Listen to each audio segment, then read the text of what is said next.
Café de Sèvres.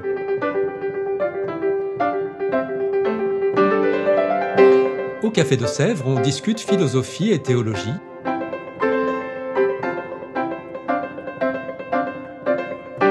C'est là que chaque semaine, Isabelle, Parnell et Claire dialoguent avec un enseignant du Centre Sèvres, faculté jésuite de Paris.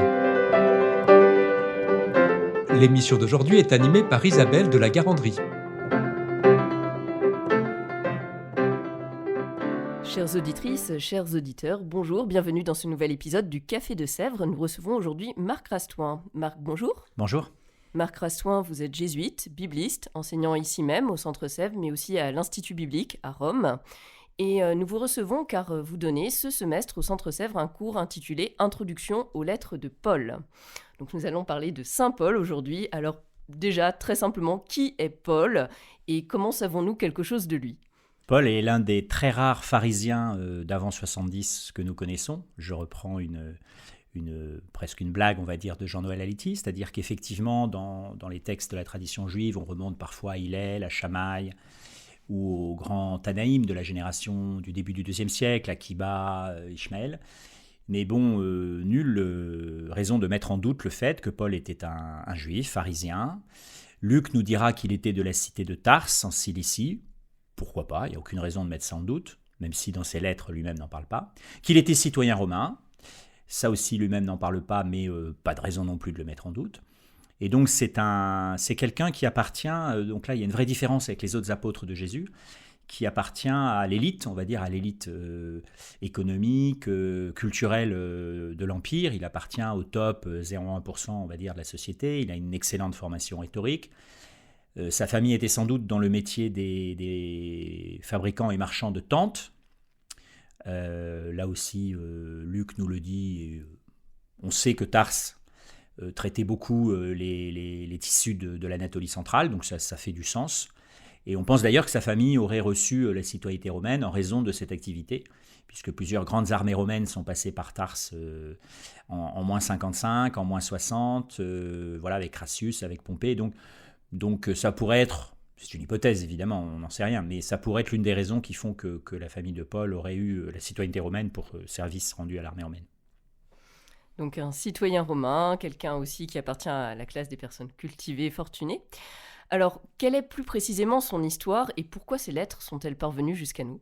Parce qu'il avait des amis, parce qu'il avait ce qu'il aurait détesté qu'on appelle des disciples, en tout cas des fils spirituels, puisqu'on est disciple que de Jésus, qui se sont attachés à sa mémoire. Paul était un homme affectif, un homme d'amitié, un homme de relation, qui a animé pendant sa vie un réseau absolument incroyable d'évangélisateurs et de collaborateurs. On a des dizaines et des dizaines de noms entre les lettres qu'il nous a laissées, les actes des apôtres, d'autres lettres.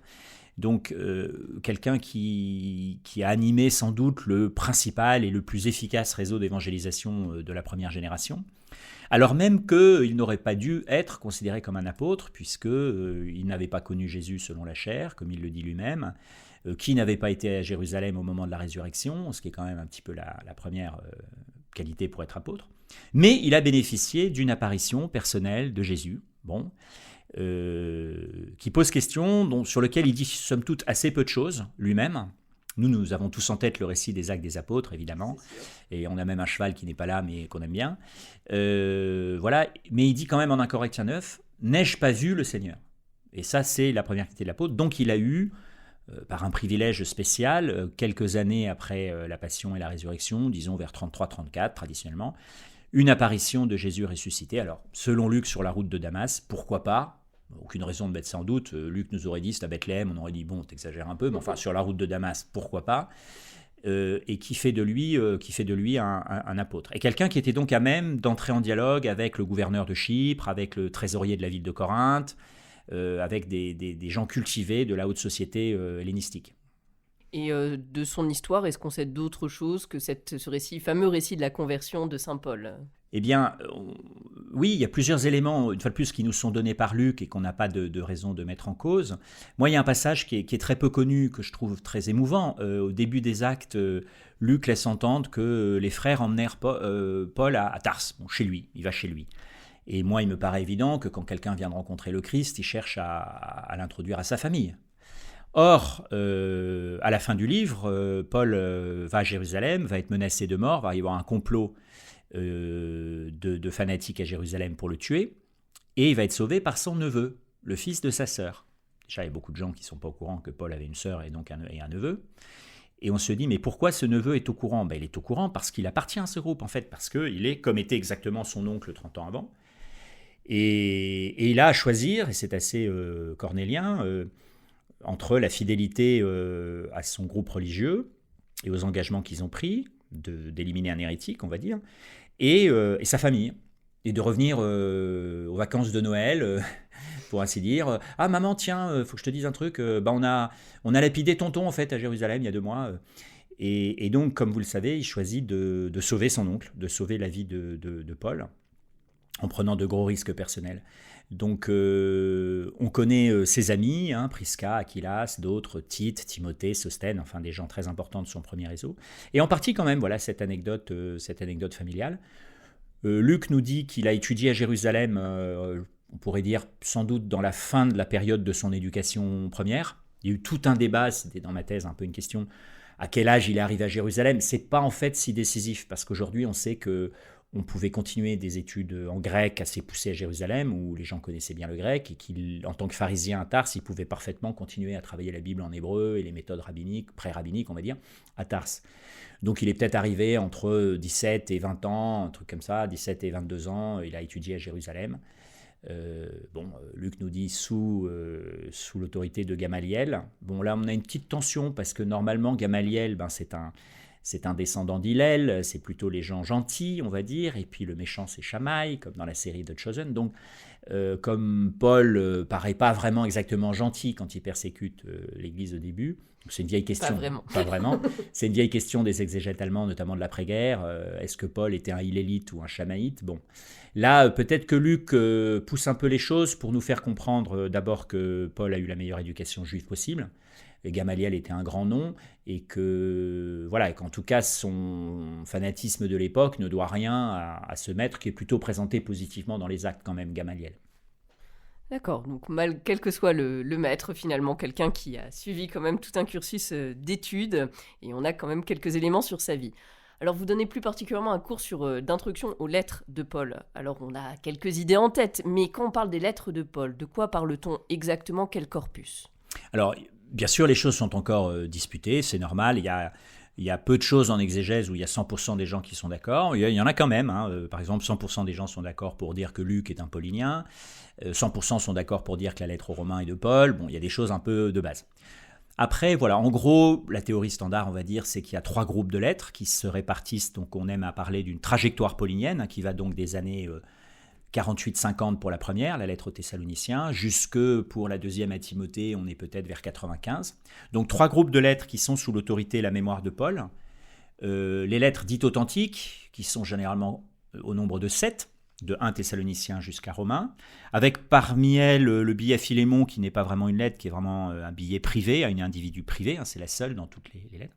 Ensuite, 3 lettres qui sont considérées, donc, on dit deutéropauliniennes, la deuxième génération, on va dire, Éphésiens, Colossiens et 2 Thessaloniciens. Et puis les lettres pastorales, proto-catholiques, on va dire, 1 Timothée, 2 Timothée et Tite. Et on voit bien qu'il y a des changements, pas seulement de vocabulaire d'ailleurs, parce que les gens ont le droit de changer de vocabulaire, mais de changements de thèmes théologiques, changements d'atmosphère.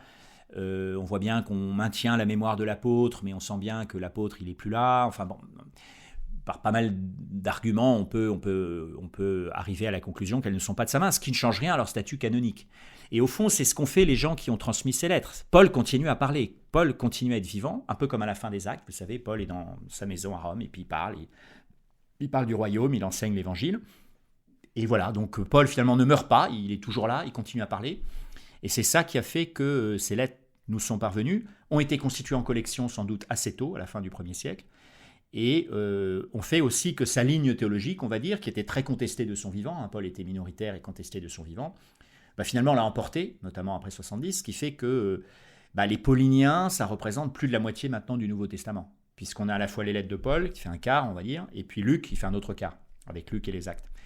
Et puis il y a même certaines personnes... J'ai dirigé le mémoire d'un jeune prêtre de Paris l'an dernier, ici même au Centre Sèvres, sur l'évangile de Marc comme évangile paulinien.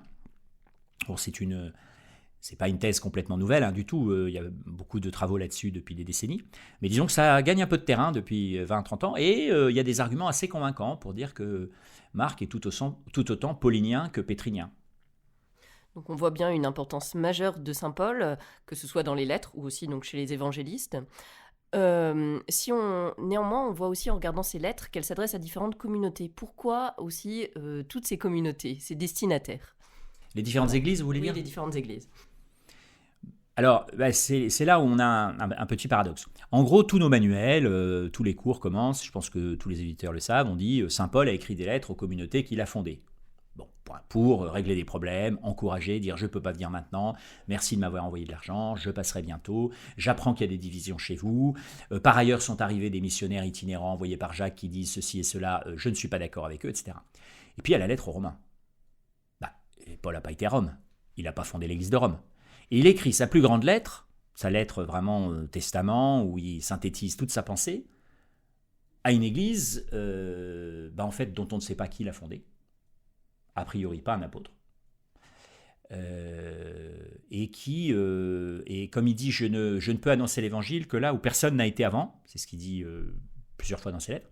Bah oui, mais justement, l'évangile à Rome, il y a des chrétiens, donc pourquoi il veut aller à Rome, pourquoi il leur écrit? En gros, je n'ai pas le droit de vous écrire, je ne veux pas vous écrire, mais je vous écris quand même. Donc là, il y a tout un mystère de la lettre aux Romains.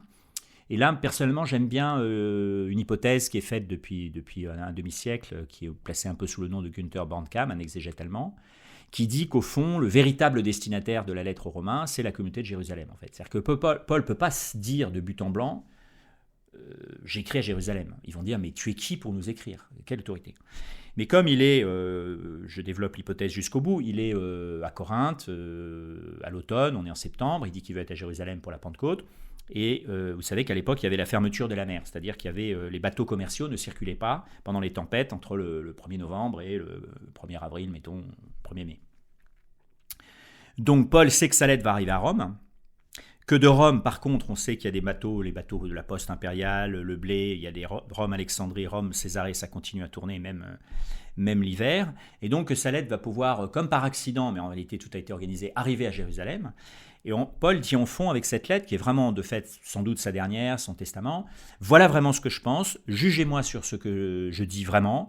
Il y a beaucoup de rumeurs qui circulent sur moi, je suis laxiste au plan moral, je conteste la loi, j'ai oublié mon peuple. Je suis un rebelle, c'est pas vrai, et il démonte point par point les attaques de ses adversaires. Donc une lettre majeure, et on voit aussi donc des différences selon les types de lettres finalement. Si on en revient au contenu, maintenant justement de ces différentes lettres, on a commencé avec l'épître aux Romains, est-ce qu'on peut parler d'un ou de plusieurs messages saillants qui s'en dégagent ?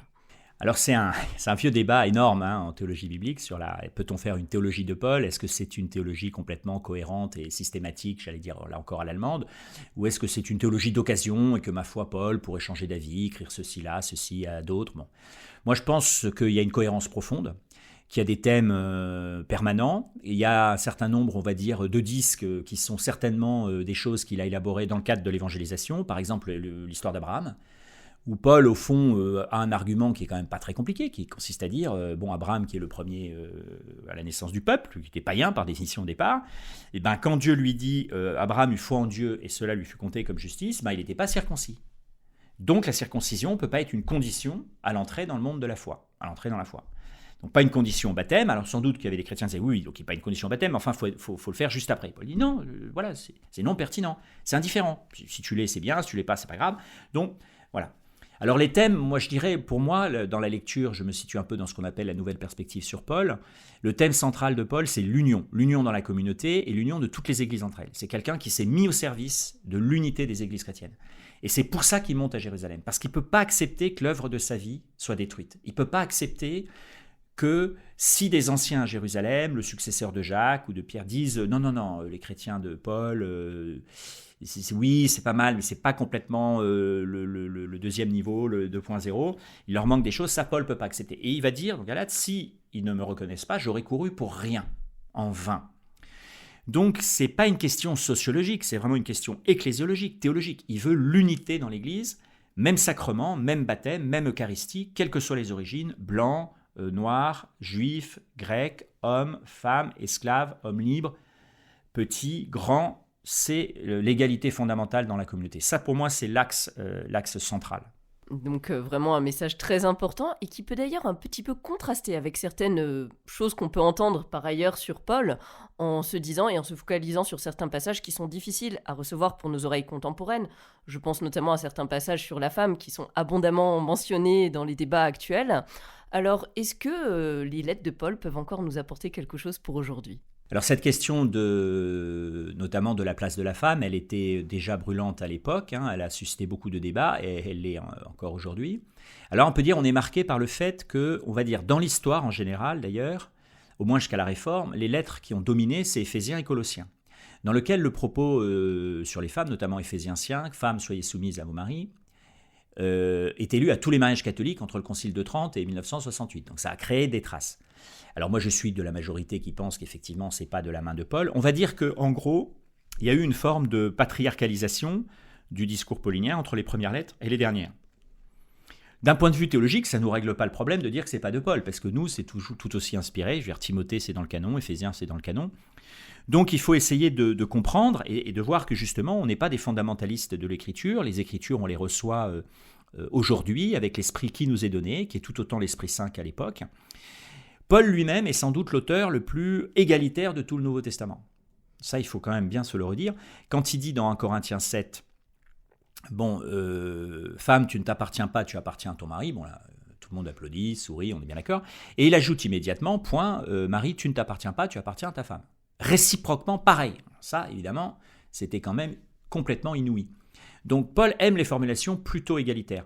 Maintenant, notamment les dernières lettres, il y a ce qu'on appelle les codes domestiques, enfants obéissez aux parents, esclaves obéissez aux maîtres, femmes obéissez au mari, dans lequel on reprend plus le code patriarcal. Alors pourquoi ? Il faut se mettre dans la condition de l'époque, et pourquoi on n'a pas non plus forcément, c'est un débat qu'on a à la fois avec certains chrétiens évangéliques et avec certains catholiques, à le reprendre, j'allais dire, au millimètre, c'est qu'il faut bien voir que ces communautés chrétiennes de la fin du 1er siècle, elles sont soumises à des attaques permanentes, que ce sont des subversifs complets, qui ont des rites bizarres, qui sont des gens qui sont des rebelles, des gens qui ils font des trucs vraiment, ils inversent toutes les valeurs. Bon. Et les chrétiens disent non, mais on est des gens normaux, on est des bons citoyens, vous savez, chez nous les enfants font leurs devoirs, on traverse dans les clous, on paye nos impôts, on est soumis aux magistrats, non, attendez. Bon. Et du coup, pour se faire accepter, on a sans doute payé un certain prix en termes d'ordre patriarcal, qui est le point où nous avons maintenant à débattre avec des paroles de Jésus, avec d'autres paroles de Paul, et avec, une fois de plus, l'Esprit Saint qui nous est donné aujourd'hui. Donc une invitation à recevoir cela d'une manière neuve et jamais à lire de manière littérale. Voilà, comme toute la Bible d'ailleurs. Tout à fait. Alors peut-être une lecture à conseiller aussi pour nos auditeurs et auditrices qui aimeraient davantage découvrir Saint Paul. Alors il y a un livre récent, il y a eu une soirée d'ailleurs consacrée à ce livre en novembre, de Olivier Boulnois, sur Saint Paul, qui est vraiment très bien, assez théologique en fait. Oui, je trouve donc c'était quelqu'un qui est philosophe, donc il fait une lecture un peu philosophique, mais où il a bien lu l'exégèse contemporaine, notamment Jean-Noël Aletti. Et voilà, moi je me reconnais tout à fait dans ce qu'il pense, donc je peux le recommander totalement. Après, alors c'en est je crois la 3e édition, on l'a malheureusement perdu l'an dernier, il y a le Saint-Paul de Marie-Françoise Basselès qui reste, alors moi il se trouve que j'ai toujours adoré l'histoire, c'est une perspective plus historique et moins théologique, mais passionnante. C'était quoi les marchands de tentes à l'époque, comment on acquérait les sociétés romaines, quelles étaient les routes commerciales, comment fonctionnait l'Empire, la langue grecque, Tarse, qui étaient les Sergius Paulus, pourquoi ils avaient des propriétés en Anatolie, pourquoi Paul est allé en Anatolie, parce qu'il avait rencontré Sergius Paulus à Chypre. Donc en fait, on découvre beaucoup de choses du monde de Paul et c'est passionnant. Voilà, il faut plus aimer l'histoire. Donc si on va aller plus vers la théologie, je dirais Olivier Boulnois, et plus vers l'histoire, Marie-Françoise Basselès. Très bien, de bonnes références. Nous approchons de la fin de ce podcast. Alors une question assez classique, mais un mot de la fin sur cette introduction aux lettres de Paul. Alors Paul, c'est quelqu'un qui a une parole forte, qui a eu l'audace de comparer sa vocation à l'appel du prophète Jérémie. Je t'ai appelé dès le sein de ta mère, etc. Moi je dirais que Paul doit être tenu en lien avec les évangiles. Voilà.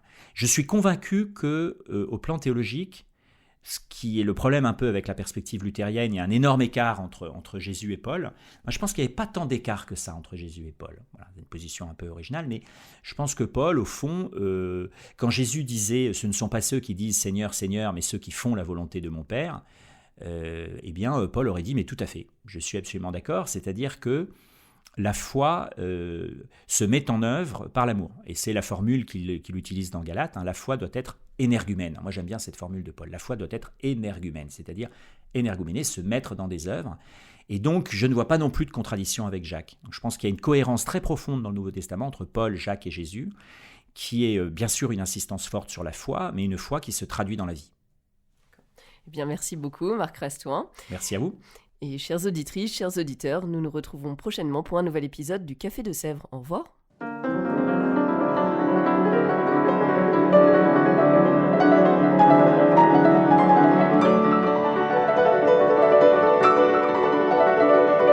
Vous écoutiez Café de Sèvres, le podcast du Centre Sèvres, Faculté jésuite de Paris, en partenariat avec RCF.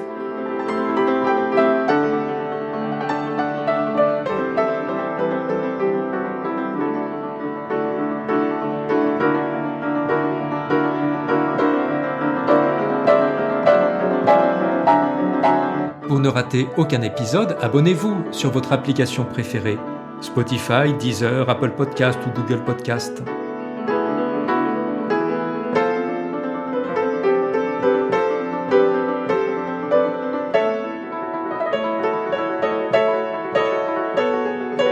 Et sur notre site internet www.centresèvres.com, découvrez l'ensemble de nos cours et conférences en philosophie et théologie.